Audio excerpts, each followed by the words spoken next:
Hi friends, మీకు తెలిసుంటే సంతోషం, లేకుంటే ఒక నిమిషం.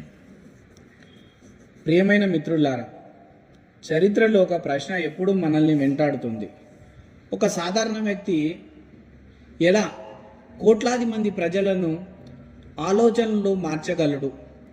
ఎలా ఒక దేశం మొత్తం తన వెనకాల నడిపించగలడు? ఈ ప్రశ్నకు సమాధానం తెలుసుకోవాలంటే మనం అడాల్ఫ్ హిట్లర్ అనే వ్యక్తి ఎదుగుదలను అర్థం చేసుకోవాలి. మొదట ఆయన చేసిన పని ప్రజల లాజిక్ని కాదు, భావోద్వేగాలను టార్గెట్ చేయడం.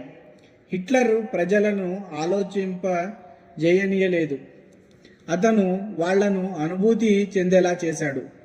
మీరు దేశభక్తులైతే నన్ను అనుసరించండి అలాంటి నినాదాలతో ప్రజల్లో గర్వం, కోపం, భయం ఈ మూడు భావాలను కలిపి ఒక రాజకీయ ఆయుధంగా మార్చాడు. మనిషి భావోద్వేగంలో ఉన్నప్పుడు ప్రశ్నలు అడగడు, అదే హిట్లర్కు పెద్ద ఆయుధం.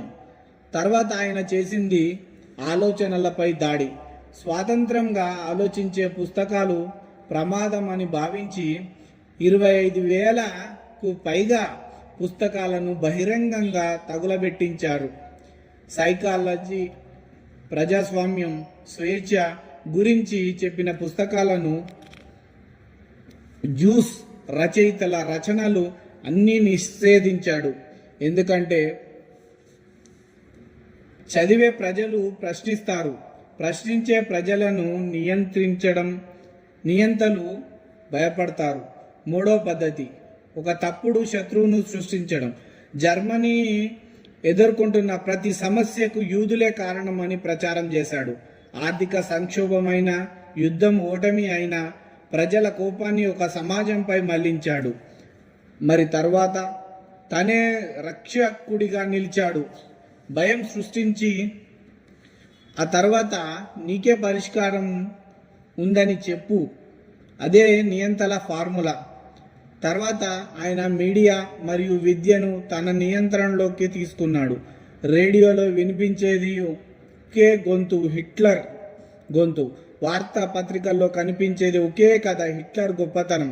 యూనివర్సిటీల్లో కూడా భిన్న అభిప్రాయాలకు చోటు లేకుండా చేశాడు. ప్రజలు ఒకే కథ వింటూ ఉంటే అది నిజమని నమ్మడం ప్రారంభిస్తారు.